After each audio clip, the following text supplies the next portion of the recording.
Hello friends, இந்த வீடியோவில் நம்ம வந்து ஃபண்டமெண்டல் ரைட்ஸ் ரிலேட்டடாக மற்ற கான்செப்ட் என்ன அப்படின்னு பார்ப்போம்.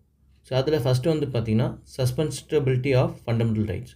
ஸோ எப்போ ஃபண்டமெண்டல் ரைட்ஸை சஸ்பெண்ட் பண்ணலாம் அப்படிங்கிறது தான் இந்த டாப்பிக்கில் பார்க்க போகிறோம். ஸோ அந்த ஆர்டிகல் 352 கீழே வந்து பார்த்திங்கன்னா நேஷ்னல் எமர்ஜென்சி நம்ம வந்து ப்ரொக்ளைம் பண்ண முடியும். நம்ம மீன்ஸ் பிரசிடென்ட்னால அதை ப்ரொக்ளைம் பண்ண முடியும்.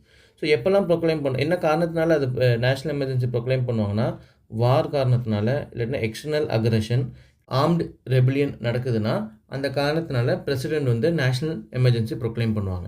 ஸோ அந்த பிரசிடெண்ட் வந்து அவரே பண்ணுவாங்கன்னு பார்த்தீங்கன்னா, அவங்க வந்து aid and advice of council of ministers மூலிமா தான் பண்ணுவாங்க. So once national emergency proclaim பண்ணிட்டாங்க அப்படின்னா, நம்ம இந்த 6 ஃபண்டமெண்டல் ரைட்ஸ் இருக்குது பார்த்தீங்களா, அது வந்து சஸ்பெண்ட் பண்ணிடுவாங்க. ஓகேங்களா? இதில் ஒரு எக்ஸெப்ஷன் இருக்குது. என்னென்னா 44th கான்ஸ்டியூஷனல் அமெண்ட்மெண்ட்டில் 1978 என்ன கொண்டு வந்தாங்க அப்படின்னா, even though national emergency proclaim பண்ணியிருந்தாலுமே ஆர்டிகல் 20 and 21 வந்து சஸ்பெண்ட் பண்ண முடியாது, எந்த ஒரு சர்க்கம்ஸ்டான்ஸ்லையும் சஸ்பெண்ட் பண்ண முடியாது அப்படின்னு சொல்லியிருப்பாங்க. ஸோ ஆர்டிகல் 21 எல்லாத்துக்கும் ஞாபகம் இருக்கும்னு நினைக்கிறேன். இது வந்து ரைட் டு லைஃப் பற்றி சொல்லியிருப்பாங்க, பர்சனல் லிபர்ட்டி அது ரிலேட்டடாக. ஆர்டிகல் 20 என்னன்னு பார்த்தீங்கன்னா protection in respect of conviction அப்படின்னு பார்த்துருப்போம். ஸோ இந்த ஆர்டிகல் 20 தான் மொத்தம் 3 விஷயம் பார்த்துருப்போம். ஒன்று எக்ஸ்போஸ் ஃபேக்டோ, டபுள் ஜியோபாடி, அதுக்கப்புறமா ரைட் அகெயின்ஸ்ட் செல்ஃப் இன்கிரிமினேஷன் அப்படின்னு பார்த்துருப்போம். சப்போஸ் ஞாபகம் இல்லைன்னா திருப்பியும் ரீகால் பண்ண முடியலன்னா திருப்பியும் ப்ரீவியஸ் வீடியோ ரிலேட்டடாக பாருங்கள். ஓகேங்களா? ஸோ இந்த 3 விஷயம் வந்து ஆர்டிகல் 20 சொல்லியிருப்பாங்க. ஸோ நேஷ்னல் எமர்ஜென்சி டைமில் 6 ஃபண்டமெண்டல் ரைட்ஸை சஸ்பெண்ட் பண்ண முடியும். எப்போல்லாம் வந்து அந்த நேஷ்னல் எமர்ஜென்சி ப்ரொக்ளைம் பண்ணலான்னு பார்த்தீங்கன்னா, வார் காரணத்தினால, எக்ஸ்டர்னல் அக்ரெஷன், இல்லைன்னா ஆர்ம்டு ரெபிலியன்னால. இது எப்போ வந்து யார் ப்ரொக்ளைம் பண்ணுவாங்கன்னா பிரசிடென்ட் பண்ணுவாங்க, on the aid and advice of council of ministers. So அதில் ஆர்டிகல் 20 and 21 எப்போயுமே வந்து பார்த்தீங்கன்னா சஸ்பெண்ட் பண்ண முடியாது. ஓகே, ஈவன் நேஷ்னல் எமர்ஜென்சி டைம்லேயும். ஆனால் இது எப்போ கொண்டு வந்தாங்கன்னா 44th கான்ஸ்டியூஷனல் அமெண்ட்மெண்ட் 1978 தான் இந்த அமெண்ட்மெண்ட் கொண்டு வந்திருக்காங்க. நெக்ஸ்ட் வந்து பார்த்தீங்கன்னா fundamental rights to citizens and foreigners. So இந்த ஃபண்டமெண்டல் ரைட்ஸ் வந்து சிட்டிசன்ஸுக்கு மட்டும் அப்ளை ஆகுமா, இல்லை ஃபாரினருக்கும் இதில் அப்ளை பண்ணலாமான்னு பார்த்தீங்கன்னா அதில் வந்து ஒரு டிஃப்ரென்ஸ் இருக்குது. ஸோ வந்து சில ஆர்டிகல்ஸ் வந்து சிட்டிசன்ஸுக்கு மட்டும்தான் அவைலபிள்.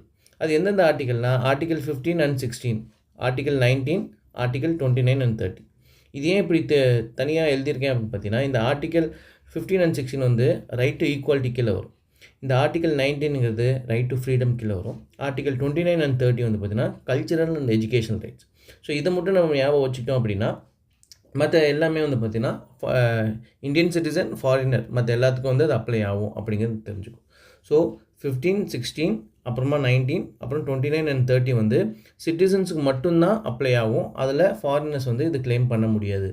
மீதி இருக்க ஆர்டிகல்ஸ் எல்லாமே வந்து பார்த்திங்கன்னா சிட்டிசன்ஸ் அண்ட் ஃபாரினர்ஸ்க்கு அப்ளை ஆகும். இதில் வந்து பார்த்திங்கன்னா ஆர்டிகல் 32 வந்து இங்கே மென்ஷன் பண்ணியிருக்கணும், அது பண்ணல. ஆர்டிகல் 32 வந்து தான் கான்ஸ்டியூஷனல் ரெமெடிஸ் ரிலேட்டடாக. ஸோ தட் இப்போ நம்மளுக்கு இது அப்ளை ஆகும்னு சொல்லும்போது அது வயலேட் ஆச்சுன்னா ஆர்டிகல் 32 மூலியமாக தான் சுப்ரீம் கோர்ட்டில் அது ரெமெடி நம்ம வந்து கிளைம் பண்ணுவோம். இதில் ஒரு எக்ஸெப்ஷன் இருக்குது. எனிமி ஏலியன்ஸுக்கு இது அப்ளை ஆகாது. ஸோ ஃபாரினர் நம்ம கண்ட்ரி வந்து அவங்க கூட வாரில் இருக்காங்க அப்படின்னா அவங்க வந்து அந்த ஆர்டிகல்ஸில் சொல்லியிருக்க விஷயத்தை கிளைம் பண்ண முடியாது அப்படிங்கிறது தான் இதில் கான்செப்ட். So fundamental rights to citizens and foreigners. Next வந்து difference between fundamental rights and DPSP.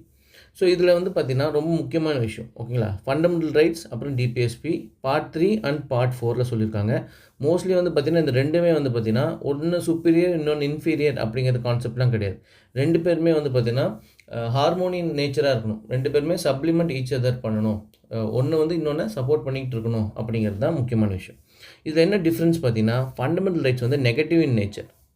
இது என்ன நெகட்டிவ் இன் நேச்சர்னு சொல்கிறாங்க பார்த்தீங்கன்னா, மோஸ்ட்லி வந்து பார்த்திங்கன்னா இது கிரிட்டிசைஸ் பண்ணுறது மாதிரி இல்லை, அதாவது ஒரு ஸ்டேட்டுக்கு அகெயின்ஸ்டாக இருக்கிறனால தான் அது நெகட்டிவ் அப்படின்னு சொல்கிறாங்க. டிபிஎஸ்பி வந்து பாசிட்டிவ் அப்படிங்கிறது என்னென்னா ஒரு பர்டிகுலர் ஸ்டேட் என்ன பண்ணணும் அப்படிங்கிறது. இங்கே இடத்துல ஃபண்டமெண்டல் ரைட்ஸில் என்னென்ன விஷயம் வந்து பண்ணக்கூடாது, மீன்ஸ் ஒரு freedom of speech and expression ஒரு இண்டிவிஜுவலுக்கு இருக்குது அப்படின்னா அதை வயலேட் பண்ணக்கூடாது ஸ்டேட்டு அப்படிங்கிறத சொல்கிறது தான் ஃபண்டமெண்டல் ரைட்ஸ். ஸோ அதை நெகட்டிவாக சொல்கிறாங்க. ஒரு விஷயத்தை பண்ணுன்னு சொல்கிறது பாசிட்டிவ், ஒரு விஷயத்தை பண்ணக்கூடாது அப்படின்னு சொல்கிறது நெகட்டிவ். அதுதான் இந்த இடத்துல சொல்கிறாங்க. அதில் ஃபண்டமெண்டல் ரைட்ஸ் வந்து இட்ஸ் ரைட் அகெயின்ஸ்ட் ஸ்டேட் அப்படின்னு சொல்லுவோம். இங்கே டிபிஎஸ்பி வந்து பார்த்திங்கன்னா ஸ்டேட்டுக்கு ஒரு டைரக்ஷன் கொடுக்குறது. ஸோ அதனால் அது பாசிட்டிவ்னு சொல்கிறோம், ஃபண்டமெண்டல் ரைட்ஸை நெகட்டிவ்னு சொல்கிறோம். செகண்ட் பாயிண்ட் வந்து பார்த்திங்கன்னா இது ஜஸ்டிஸியபிள். அப்படின்னா என்னென்னா என்ஃபோர்ஸபிலிட்டி. ஆர்டிகல் 32 ரிலேட்டடாக நம்ம பார்த்தோம். ஏதாச்சும் ஒரு ஃபண்டமெண்டல் ரைட்ஸ் வயலேட் ஆச்சு அப்படின்னா அதுக்காக நம்ம கோர்ட்டில் அப்ரோச் பண்ணி அதை வந்து சரி பண்ணிக்கலாம் அப்படிங்கிறது தான். ஸோ உங்களோட ஃபண்டமெண்டல் ரைட்ஸ் வயலேட் ஆச்சுன்னா நீங்கள் கோர்ட்டுக்கு அப்ரோச் பண்ணுறது தான் ஜஸ்டிஸியபிள். ஆனால் இங்கே டிபிஎஸ்பி வந்து பார்த்திங்கன்னா நான் ஜஸ்டிஸியபிள். தேர்ட் பாயிண்ட் வந்து பார்த்திங்கன்னா promote welfare of the individual. So fundamental rights வந்து பார்த்தீங்கன்னா இண்டிவிஜுவல் ரிலேட்டடான அதை பற்றி பேசுவாங்க. ஆனால் இதே டிபிஎஸ்பி வந்து பார்த்தீங்கன்னா கம்யூனிட்டி ரிலேட்டடாக பேசுவாங்க. ஸோ ஃபண்டமெண்டல் ரைட்ஸ் வந்து இண்டிவிஜுவல், டிபிஎஸ்பி வந்து கம்யூனிட்டி ரிலேட்டடாக இருக்கும். அதே மாதிரி இங்கே ஃபண்டமெண்டல் ரைட்ஸில் வந்து பார்த்தீங்கன்னா பொலிட்டிக்கல் டெமோக்ரஸி வந்து எஸ்டாப்ளிஷ் பண்ணுறாங்க. டிபிஎஸ்பியில் சோஷியல் டெமோக்ரஸி. இந்த இடத்துல சோஷியல்னு வந்தாவே பீப்புள் ரிலேட்டடாக சொல்கிறது தான்.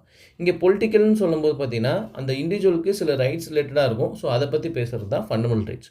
ஸோ டிபிஎஸ்பி அவ்வளோதான். ஸோ இதுதான் வந்து பார்த்தீங்கன்னா ஃபண்டமெண்டல் ரைட்ஸ் கூட கனெக்டடான டாபிக். ஸோ இதில் என்ன பார்த்தோம்னா சஸ்பென்சிபிலிட்டி பார்த்தோம், எப்போ சஸ்பெண்ட் பண்ண முடியும் ஃபண்டமெண்டல் ரைட்ஸை அப்படின்னு.